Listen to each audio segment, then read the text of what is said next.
네, 오늘은 3월 30일 화요일입니다. 본문은 누가복음 22장 54절에서 71절의 말씀, 누가복음 22장 54절에서 71절의 말씀을 봉독하겠습니다.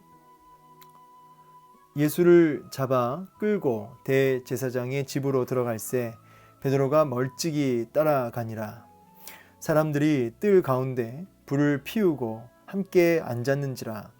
베드로도 그 가운데 앉았더니 한 여종이 베드로의 불빛을 향하여 앉은 것을 보고 주목하여 이르되 이 사람도 그와 함께 있었느니라 하니, 베드로가 부인하여 이르되 이 여자여 내가 그를 알지 못하노라 하더라. 조금 후에 다른 사람이 보고 이르되 너도 그 도당이라 하거늘 베드로가 이르되 이 사람아 나는 아니로라 하더라. 1시간쯤 있다가 또 한 사람이 장담하여 이르되 이는 갈릴리 사람이니 참으로 그와 함께 있었느니라. 베드로가 이르되 이 사람아 나는 내가 하는 말을 알지 못하노라고 아직 말하고 있을 때에 닭이 곧 울더라. 주께서 돌이켜 베드로를 보시니 베드로가 주의 말씀 곧 오늘 닭 울기 전에 내가 3번 나를 부인하리라 하심이 생각나서 밖에 나가서 심히 통곡하니라.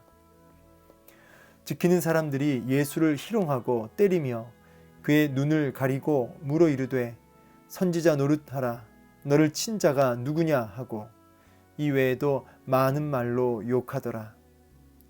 날이 새매 백성의 장로들 곧 대제사장들과 서기관들이 모여서 예수를 그 공회로 끌어들여 이르되 내가 그리스도이거든 우리에게 말하라. 대답하시되 내가 말할지라도 너희가 믿지 아니할 것이요 내가 물어도 너희가 대답하지 아니할 것이니라. 그러나 이제부터는 인자가 하나님의 권능의 우편에 앉아 있으리라 하시니 다 이르되 그러면 내가 하나님의 아들이냐 대답하시되 너희들이 내가 그라고 말하고 있느니라. 그들이 이르되 어찌 더 증거를 요구하리요 우리가 친히 그 입에서 들었노라 하더라. 아멘. 네, 오늘 본문을 보니까 이제 베드로가 배신하는 모습으로 오늘 본문이 시작합니다. 자, 수석 제자요, 주를 위해서 정말 죽기를 각오했던 베드로였죠. 자, 그 베드로가 오늘 어떻게 무너지는지를 이제 보게 됩니다. 참 가슴 아픈 본문이 아닐 수 없는데요. 54절 보니까 예수를 잡아 끌고 대제사장의 집으로 들어갈새 베드로가 멀찍이 따라갔다. 먼저 대제사장의 집으로 갔다고 했는데 순서적으로 이렇게 되죠. 그러니까 6월절에 이제 조금 아주 늦은 저녁이 아니라 초저녁이죠. 그래서 이제 6월절 하고 주님이 이제 밤이 맞도록 겟세마네 동산에서 기도를 하십니다. 그죠? 그리고 기도 중에 유다가 사람들을 이끌고 예수님께 입맞춤하며 예수님을 이제 사인으로 예수님 팔 수 있는 예수님을 표시하는 그 입맞춤으로 예수님을 팔게 되죠. 유다의 배반이 있었고요. 그리고 예수님이 이제 잡혀 가시는데 그때 대제사장이 이제 가야바였거든요. 근데 가야바의 장인어른이 안나스인데 원래 안나스가 대제사장이었습니다. 근데 이제 로마가 집권하면서 아마 대제사장 안나스를 이렇게 물러나게 하고 그 다음 대제사장으로 가야바를 세웠죠. 그런데 아마 이 안나스가 여전히 그 실제적인 권세가 있었던 것 같아요. 어쨌든 이 안나스의 집으로 먼저 사실 예수님을 끌고 가고요. 그리고 이제 가야바 대제사장의 집으로 그 당시에 현재 대제사장의 집으로 가게 됩니다. 여기서 이제 취조를 하게 되는 거죠.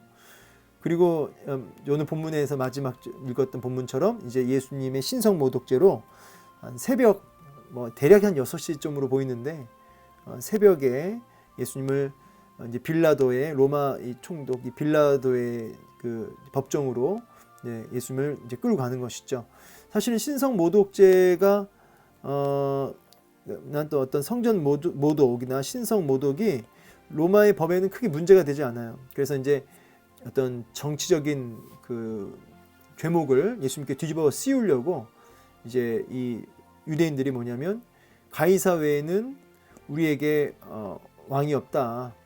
근데 이제 이 예수라는 자는 본인이 왕이라고 하지 않느냐. 가이사 말고는 우리에게 주인은 없다. 이렇게 얘기를 하는 거죠. 참 웃기죠. 유대인들의 왕과 주인은 사실은 하나님이시죠.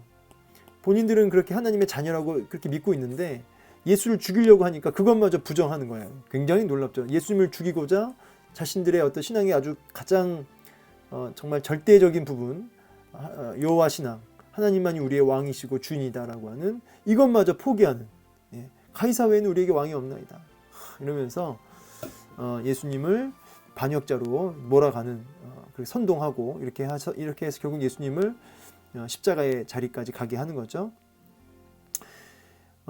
예수님을, 그러니까 명확해지는 거죠. 유대인들이 그렇게 진리를 외치고 성경을 줄줄줄 하지만 사실은 진리에 전혀 관심이 없었다는 거죠.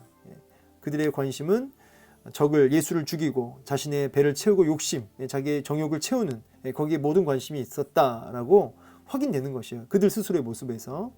그런 맥락에서 여러분, 우리가 오늘날 교회를 열심히 다니고 열심히 신앙생활 하는데 정말 그 속에서 정말 우리의 어떤 정욕과 우리의 욕심을 채우는, 우리의 욕심을 채우는 그런 유대인의 모습이 혹시 있지는 않은가. 막 입으로만 신앙생활하는 건 아닌가. 이런 걸 좀 돌아보면서 진짜 우리의 신앙을 좀 점검해 볼 필요가 있지 않을까요? 그런 생각하게 됩니다. 자, 예수님을 이제 끌고 가는데 베드로 모습을 보니까 따라가긴 따라가는데 멀찍이 따라갑니다. 다른 제자는 어떻죠? 다른 제자는 이제 꼴배기도 안 보이고요. 이 베드로 정도 되니까 이제 따라간 겁니다. 사실은 이 분위기가 이제 거의 이제 죽이는 분위기예요. 이제 제자들은 이제 겁이 나가지고 다 이렇게 떠나갔지만 베드로는 또 자기가 한 말이 있죠. 그래서 죽기를 각오했다고 했는데 따라는 가는 겁니다. 그런데 멀찍이 거리를 두고 따라가는, 언제든지 도망칠 준비를 하면서 멀찍이 거리를 두고 어떻게 되나 하면서 끝까지 쫓아가 보는 것이죠. 글쎄요, 여러분, 우리도 환경과 상황에 따라서 따라가긴 따라가는데 예수님을 언제든지 내게 이 어떤 손해가 되고 예수를 믿는 것이 나에게 불편해지고 내게 여러 가지 위협이 되고 어려움이 되면 언제든지 도망칠 준비를 하면서 내게 이익이 되는, 그때만 예수님을 이렇게 잘 믿는 이런 어떤 기회주의자적인 모습이 있지는 않나 돌아볼 필요가 있겠습니다. 그러니까 멀찍이 언제든지 세상으로 달려갈 준비를 하면서 교회를 다니는 거죠. 사람들이 뜰 가운데서 불을 피우고 있습니다.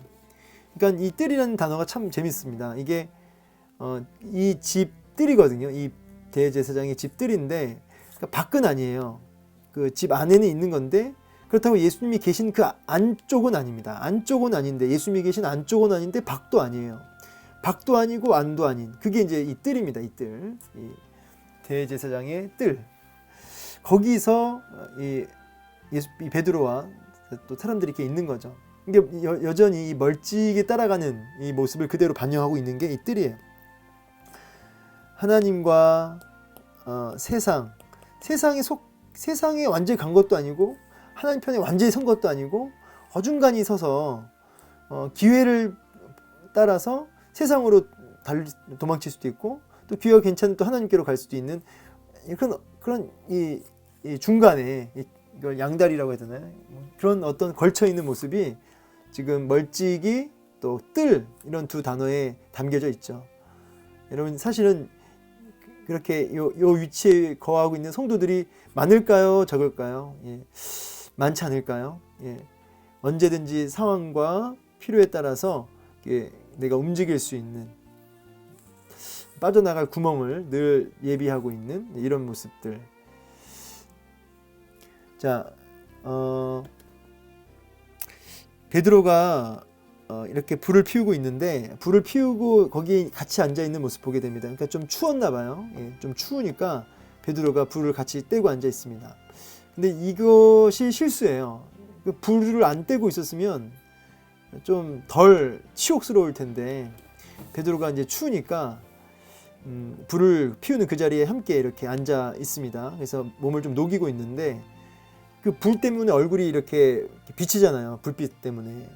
그러니까 한 여종이 베드로를 알아본 거예요. 불빛에 얼굴이 보이니까 주목했다 이 말은 이제 막 이렇게 자세히 들여다보고 노려보는 거예요. 그러면서 막 큰 소리로 이 사람도 같이 있었다 이렇게 얘기를 한 거죠. 베드로가 아마 속이 덜컹했을 겁니다. 그러니까 베드로가 부인하여 이르되 이 여자요, 이 여자 이거 이제 뉘앙스가 좀 아주 강한 어디 뭐 이런 여자가 다 있나 뭐 이런 식으로 약간 낮추어서 내가 그를 알지 못한다 이렇게 알지 못한다고 얘기하죠. 근데 그러면 이제 좀 불빛 좀 안 보이는 데 있어야 되는데 계속 거기 앉아 있었나 봐요. 다른 사람이 보고 이러되 너도 그 도당이다 하니까 이번에 베드로가 나는 아니로라 하면서 좀 더 적극적으로 예수님을 부정합니다. 근데 1시간쯤 있는데 베드로에게 또 이번에는 한 사람이 장담을 하면서 얘기합니다. 이거 완전히 이 사람 같은 사람이다. 같은 편이다. 왜냐하면 그 갈릴리 사람이니 이런 표현을 보면 여러분 갈릴리 지역 사람의 특유의 억양이 있었다고 그래요. 그러니까 베드로가 말을 했잖아요. 이 말을 했는데 이 대답을 할 때 이 갈릴리 사람의 특유의 그 억양이 나왔고요. 장담하여 갈릴리 억양을 쓰는 거 보니까 갈릴리 사람이고 예수님과 같은 한 통속 아니냐, 참으로 그와 함께 있었구나라고 이렇게 지목을 하니까 베드로가 이번에는 어떻게 하죠? 나는 내가 하는 말을 알지 못하노라 이렇게 얘기하죠. 다른 마태복음 말씀에도 보면은 그냥 이렇게 얘기 안 하고 저주하여 부정을 하죠. 마태복음 26장 74절인가요? 예, 저주하여 부정합니다. 참 그 베드로가 물론 이 저주가 누굴 향한 저주였느냐라는 질문은 있습니다. 뭐 예수님을 향한 저주였느냐 아니면 자기를 스스로 내가 만약에 알면 내가 저주받는다. 뭐 이런 식의 자기를 향한 저주를 하면서 이렇게 모른다고 부정한 거냐. 뭐 거기에 대한 의견이 좀 갈리는데요. 저는 예수님을 향해서 그 예수님을 막 저주하면서 난 모르는 사람이야 이렇게 얘기했다기보다는 자신을 향해서 내가 알면 내가 저주받을 놈이지 하면서 자기를 걸고 이렇게 저주한 게 아닐까 이런 생각을 전 사실 좀 더 하거든요. 근데 어쨌든 아주 강한 그 부정은 확실하죠, 그죠? 예, 강한 부정이에요. 그런데 말하고 있을 그때에 닭이 곧 울더라. 주님이 예고하셨죠. 너가 닭 울기 전에 너가 3번 나를 부인할 것이다. 얘기하셨죠. 정확히 닭이 그렇게 3번째 부정할 때 바로 딱 마치 드라마의 한 장면처럼 그 예견대로 정확하게 닭이 딱 울면서 3번째 부인과 함께 닭이 웁니다. 그때 주님이 베드로를 딱 보는 거예요. 예, 눈이 마주쳐요. 3번째 저주하여 맹세하여 예수님을 부정하고 닭이 딱 울면서 주님과 베드로의 눈이 딱 마주 닿는데 그 베드로가 그 주님 눈빛을 보면서 그 주님 하신 말씀이 딱 생각나는 거죠. 오늘 닭 울기 전에 너가 3번 나를 부인할 것이다. 그 말씀이 생각이 딱 나는 거예요. 눈이 마주치면서 주님이 하신 말씀이 생각나면서 베드로가 뛰쳐나갑니다. 그리고 심히 통곡하는 모습을 이제 보게 되죠. 뭐 참고로 여러분 닭이 울었잖아요. 그런데 닭이 인도에서 닭이 처음에 있었고 그 인도가 페르시아 쪽을 거쳐서 이스라엘로 들어왔다고 그래요. 그러니까 어떤 유대인이 한 말을 제가 이제 들은 적이 있는데 유대 랍비였나? 이 당시에 닭 없었다. 이 당시에는 왜냐면 이 닭이라고 하는 거는 부정한 이 짐승으로 이 동물로 이 닭을 이 조류과에서도 이 부정한 거기 때문에 이거 안 키웠다는 거죠. 근데 그렇게 그래서 이건 좀 상징적 의미다. 이거는 그 어떤 여자를 가리킨 거다, 어떤 여인을 가리킨 거다. 뭐 이렇게 여인이 막 소리친 거를 뭐 닭이 운 걸로 얘기한 거다. 이렇게 얘기하는 걸로 제가 들은 적이 있는데요. 그건 너무 나간 해석이죠. 뭐 당시 배경과 상황을 본문 안에서 잘 이렇게 이해하기 좋게 조명해 주는 건 좋은데 이건 오버한 거예요. 본문을 넘어선 배경이 본문보다 앞선 해석이죠. 그 당시에 닭이 여러 가지 정황을 다 알 수는 없지만 분명히 닭이 있었다는 거예요. 예. 너무 이렇게 배경이 본문을 앞서면 또 안 되는 거죠. 어떤 상황이나 이런 게. 저는 이제 그런 생각합니다. 베드로가 이렇게 주님을 부정하고 완전히 꼬꾸라지잖아요. 그래서 통곡하고 막 웁니다. 저는 이게 마지막 제자 훈련이 아닌가. 라스트 제자 훈련. 제자 훈련의 마지막 단계가 뭐냐면 자기 부인이에요. 자기 부인. 이게 어떤 의미냐면 안 된다는 거죠. 내 열정과 각오와 의지로는 안 되는 거구나. 완전히 자기를 실망하고 자기를 뭐랄까요? 자기를 절망한다는 표현이 맞을까요? 자기를 절망하는 거죠. 그래서 내 안에 소망이 단 한 가지도 없고 선한 것이 내 안에 하나도 없구나라고 하는 탄식과 절규. 이 자리로 사실은 이제 주님이 끌고 가시는 거예요. 제자훈련 마지막 단계. 그러면서 뭐밖에 없는 거예요? 오직 예수, 오직 은혜밖에 없는 이 자리로 우리를 이끌어 가시는 겁니다. 여러분, 우리 주님은 연약한 거, 베드로 실패할 거 다 아셨어요. 다 알고 부르신 거예요. 넘어지고 실패하고 이렇게 부정할 거 다 이렇게 실패할 거를 아셨어요. 그러면서 내가 얼마나 참 비참하고 소망이 없는 존재인지를 스스로 확인하고 깨닫게 하기를 원하셨던 거죠. 그러면서 전적인 주의 은혜와 그 하나님의 손에 이끌려야 된다고 하는 그 자리로 알고 연약한 거 알고 우리를 부르셨어요. 그래서 여러분 성경에 보면은 우리를 부르신 자들을 봐라. 문벌 좋은 자가 있느냐. 우리가 다 이렇게 연약한 자들이 아니냐라고 하는 말씀이 우리 고린도전서인가요? 우리 그 말씀이 있죠. 여러분 이렇게 참 부끄러운 제자 베드로의 모습. 그런데 이 자기 부인 철저하게 하나님의 은혜만을 구하는 그 자리로 이제 베드로가 나중에 가잖아요. 3번 부정했는데 부활하신 예수님께서 다시 3번 베드로야 너가 나 사랑하느냐라고 이제 물어보시면서 베드로의 실패를 완전히 이렇게 다 치유하시죠. 너가 나 사랑하는 거 내가 안다. 너 연약한 거 알고 내가 불렀다. 이제 일어나서 내 양을 먹이고 내 양을 치라 라고 하면서 3번 베드로에게 너 나 사랑하냐? 라고 이제 물어보시죠. 마지막에. 그때 베드로가 회복이 되고요. 이제 그 회복된 베드로는 나중에 너무너무 담대하죠. 주를 위해서 십자가에 거꾸로 매달려 죽었다고 하는 전승이 있죠. 너무너무 담대해지는 베드로의 모습을 보게 됩니다. 사람이 이렇게 확 바뀌어지죠. 확 바뀌어지는 이 너무 수치스럽고 부끄러운 베드로와 확 바뀌어져서 담대한 베드로의 그 바뀌어진 모습, 이 사이에는 뭐가 있는 거예요? 성령의 충만한 역사가 있는 거죠. 성령의 충만한 역사가 있는 거죠. 이 성령의 충만한 역사가 언제 가능해졌냐면 자기 부인과 자기의 그 정체성, 내가 어떤 존재인지를 깊이 절감하고 깨닫고 하나님의 은혜만을 절박하게 구하는 그 자리에 성령 충만함이 있었고요. 성령 충만함이 있고 나서는 하나님의 은혜에 붙들려서 성령에 사로잡혀서 담대한 순교까지 하게 되어지는 베드로의 그런 모습을 보게 됩니다. 우리도 항상 이런 지금 과정이에요, 과정. 이 모습으로 나아가는 완전 성화는 없겠지만 우리가 주를 위해서 실제로 담대하고 주를 위해서 죽어줄 수 있는 그 자리를 향해서 우리가 나아가는 거죠. 그래서 날마다 성령의 충만, 자기를 부인하고 성령 충만을 구하며 나아가야 되는 것이죠. 근데 오늘 저는 특별히 주목해 보고 싶은 말씀이 이 보신이에요. 이 베드로가 탄식하며 고통하는 이유가 주님과 눈이 마주쳤고요. 동시에 주의 말씀이 생각났어요. 그래서 오늘 말씀의 핵심 요절이 뭐냐? 저는 이제 61절과 2절을 들고 싶어요.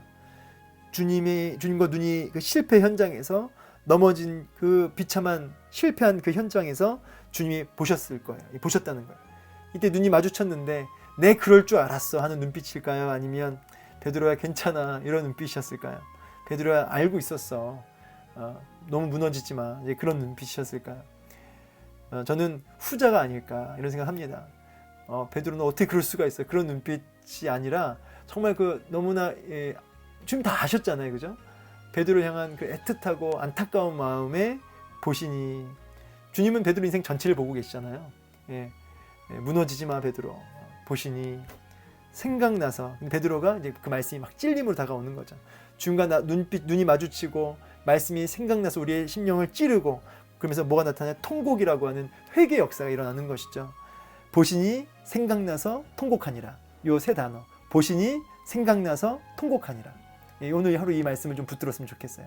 오늘도 넘어지고 연약하고 고통스러운 우리를 마주 보시는 보시면서 우리 눈을 보시면서 격려하시고 위로하시는 주님의 눈빛 안에 말씀 앞에 또 우리가 찔림을 받고 주님의 그 눈빛을 바라보며 또 돌이켜 회개하는 주 앞으로 다시 나아가는 그런 은혜가 있기를 원합니다. 뒤에 보니까 이제 이 카메라 렌즈가 베드로에게서 이제 예수님께로 이제 다시 이제 바뀌는데요. 예수님을 이제 이 희롱하는 모습 좀 보세요.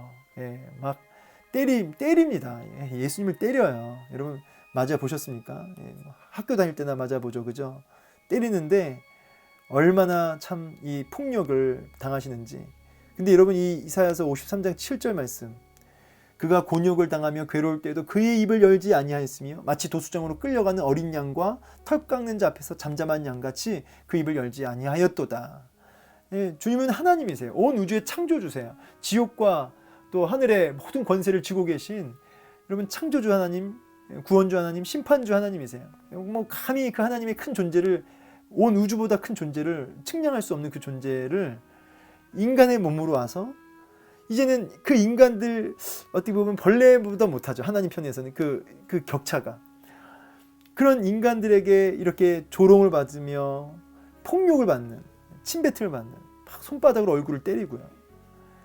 그러면서 이제 눈을 가리워서 막 또 때리면서 너 누가 때렸게? 누가 때렸게? 이러는 거예요. 야, 욕도 하면서요. 참 우리 예수님의 이런 참으심이 아니면 여러분과 제가 이렇게 있을 수가 없습니다. 정말 주님이 그냥 눈 딱 감고 내가 그냥 눈 한 번 딱 감고 그냥 한번 심판을 그냥 하시면 그냥 싹 다 죽는 거죠. 하루살이보다 못하죠. 우리 주님이 한번 손 뻗으시면. 근데 그 심판하시는 주님이 도수장에 끌려가는 어린 양처럼 잠잠하셨다는 거죠. 왜요? 하나님의 뜻을 성취하시고 우리를 향한 하나님의 사랑을 확증하시기 위해서 그렇게 잠잠하셨습니다. 자, 날이 샜고요. 이제 장로들이 이제 취조를 합니다. 그 청문회를 갖는 거죠. 근데 이게 참 웃긴 게 원래 이 청문회는 대낮에 하는 거예요. 그게 법적으로. 그런데 이제 이 늦은 한밤에 하고 있는 거예요. 자기들 스스로가 불법을 하고 있는 것을 스스로 지금 반증하고 있는 거죠. 너가 메시아냐? 신성 모독으로 이제 걸려고. 근데 주님이 내가 말할지라도 너희도 안 믿을 거 아니냐? 대답 안 하겠다. 근데 하나님의 권능이 우편에 앉아 있을 것이다. 인자가 우편에 앉을 것이다. 뭐 그들은 못 알아들었겠지만, 그럼 이제 결정적인 대답이 나오죠. 그럼 너가 하나님의 아들이냐? 사실 이 사이에는 여러 거짓 증인들이 나타나서 막 이렇게 항소하는데 거짓 증인들이 이 말이 일치가 안 돼요. 그러니까 밤 늦게 해도 이 예수님을 걸려고 해도 이제 여러 가지 걸지를 못하는 거죠. 그런데 이제 결정적인 취조, 너가 하나님의 아들이냐? 이제 이걸 건 거예요. 근데 내가 그다라고 주님이 대답을 하시죠. 이제 막 옷을 찢고 더 이상 질문할 필요도 없다. 이거 신성 모독이로다. 본인이 하나님의 아들이라고 한다. 메시아라고 한다. 하면서 신성 모독으로 예수님을 이제 본격적으로 이제 죽이게 되는 것이죠. 성전 모독과 신성 모독으로 예수님을 이제 집어넣는데 죽이려 드는데 아까도 얘기했던 것처럼 이제 또 빌라도한테 갈 때는 이게 또 문제가 안 되니까 이제 반역자로 이 이스라엘 민족을 선동해서 본인이 왕임을 가이사가 아니라 본인이 왕임을 이런 식으로 정치적으로 또 몰고 가죠. 그 아까 얘기한 것처럼 오늘 말씀 결론 보시니 생각나서 통곡하니라. 그리고 그 통곡하는 그 베드로에게 찾아가신 주님의 모습을 이제 나중에 또 볼 것이고요. 오늘 예수님의 이 참으심, 이 치욕스러운 예수님의 이 고통받으심, 능욕받으심, 그게 있어서 이것 때문에 오늘도 이렇게 참 수치스럽고 너무나 안타까운 베드로의 모습이나 내 모습이나 매한 가지고 똑같은데요. 오늘 이 주님의 이 죽어지심으로, 이 참으심으로 이런 우리들이 살았고 산 정도가 아니라 이제 주를 위해 살게 되는 것이죠. 네, 오늘 말씀 기억하시면서 오늘도 우리가 통곡하며 우리를 승리의 자리로 앉혀놓으실, 죽기까지 참으심으로 우리를 승리의 자리로 기어코 앉혀놓으시는 그 하나님을 신뢰하며 오늘도 인내하며 나아가시는 저 여러분 되기를 소망합니다. 감사합니다.